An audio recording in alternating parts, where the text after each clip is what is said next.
Hello friends, welcome to my channel.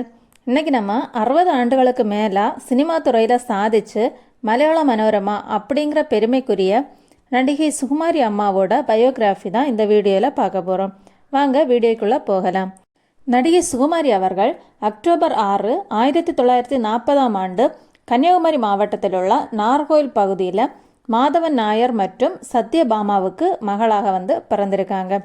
இவங்க நாகர்கோவிலில் பிறந்திருந்தாலும் சின்ன வயசுல இருந்து சென்னையில் அவங்களோட அத்தை சரஸ்வதி அவங்க வீட்டில் தான் வளர்ந்து வந்தாங்க. சரஸ்வதி அப்படின்னு சொல்லியது வேற யாருமே இல்லை, நாட்டியத்துறையிலையும் கலைத்துறையிலையும் தனக்குன்னு ஒரு இடத்த பிடிச்ச லலிதா, பத்மினி, ராகினி இவங்களோட அம்மா தான் சரஸ்வதி. சுகுமாரி அவர்கள் தனக்கு அத்தை மகள்கள் கூட சேர்ந்து பள்ளி படிப்போட சேர்த்து நடன கலையையும் பயின்றார். சின்ன வயசுலேயே கதகளி, பரதம், கேரள நடனம் அப்படி எல்லாத்துலேயும் தேர்ச்சி பெற்றாங்க. 1951 தன்னுடைய அத்தை மகள் லலிதா ஒரே இரவு அப்படிங்கிற படத்தில் ஹீரோயினாக நடித்தாங்க. இந்த படத்தோட ஷூட்டிங் பார்க்குறதுக்கு இவங்க போயிருந்தாங்க.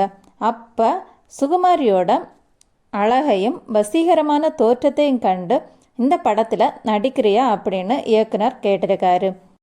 அக்கா லலிதா ஹீரோயினாவும் பத்மினி நடனம் ஆடுவதையும் கண்டு சுகுமாரி மறப்பு தெரிவிக்காமல் ஷாமிலா அப்படிங்கிற கேரக்டரில் குழந்தை நட்சத்திரமாக நடிக்கிறதுக்கு ஒத்துக்கிட்டாங்க. அதுக்கப்புறம் இவங்களுக்கு நிறைய பட வாய்ப்புகள் வர தொடங்கிச்சு. தமிழ், தெலுங்கு, மலையாளம், கன்னடம், பெங்காலி, ஒரியா அப்படி எல்லா மொழியிலையும் இவங்களுக்கு நிறைய வாய்ப்புகள் கிடைச்சிது. 1946லேயே இவங்களோட நடன வாழ்க்கையை ஸ்டார்ட் பண்ணியிருக்காங்க. ஸ்டார்டிங்கில் இவங்க மேடை கலைஞராக இருந்திருக்காங்க. பல்வேறு நாடக குழுக்களோடு சேர்ந்து ஆயிரக்கணக்கான நிகழ்ச்சிகளை நடத்தியிருக்காங்க. இவங்க தமிழில் 1951 ஒரே இரவு அந்த படத்திலிருந்து தொடங்கி வேலைக்காரர், பொன்னி, ராஜாராணி, கோபுரவாசலிலே, பாசமலர்கள், பூவே உனக்காக, அலைப்பாயுதே, பூவெல்லாம் முன்வாசம், வெண்ணுக்கும் மண்ணுக்கும், வேட்டைக்காரன் இப்படி நிறைய படங்கள் நடிச்சிருக்காங்க. மலையாளத்தில் 1956 கூட பிறப்பு படம் மூலமாக அறிமுகமாகி நாடோடிகள், கன்னிகா, வாடகை வீடு, கிராமம், யதார்த்தம் இப்படி நிறைய படங்கள் நடிச்சிருக்காங்க. தெலுங்குல 1952 தர்ம தேவதா படம் மூலமாக அறிமுகமாகி வருது காவல், மாங்கல்ய பலம், ஸ்ரீ கிருஷ்ண குசேலா, சம்பா, சத்யசாய் படங்களில் நடிச்சிருக்காங்க. கன்னடத்தில் 1959 அப்பா ஆ ஹிடுகி படம் மூலமாக அறிமுகமாகி கர்ஜனை படத்துலையும் நடிச்சிருக்காங்க. ஹிந்தியில் 1951 ராஜ்புத் டெய்சி, கபினா கபி, நட்பு படங்களில் நடிச்சிருக்காங்க. இன்னும் பல மொழிகளில் இவங்க சிறப்பு வேடத்தில் நிறைய படங்களில் நடிச்சிருக்காங்க. சின்ன திரையை எடுத்துக்கிட்டோன்னா 1985 முகமது பின் துக்ளக் சீரியலில் தொடங்கி 2020 அம்மா சீரியல் வரைக்கும் 60க்கும் மேற்பட்ட சீரியல்ஸில் இவங்க நடிச்சிருக்காங்க. தன்னுடைய 19 வயசில் பிரபல இயக்குனர் பீம்சிங்கை திருமணம் செஞ்சுருக்காங்க. அவர் 1978 இறந்திருக்காரு.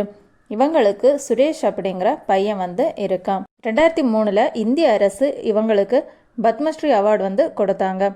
மேலும் இவங்களுக்கு Tamil Nadu state film award, Kerala state film award, Filmfare award, Asianet film award இப்படி 80க்கும் மேற்பட்ட அவார்டு பெற்றிருக்காங்க. 2500 படங்கள் நடித்து கின்னஸ் சாதனையும் படைச்சிருக்காங்க.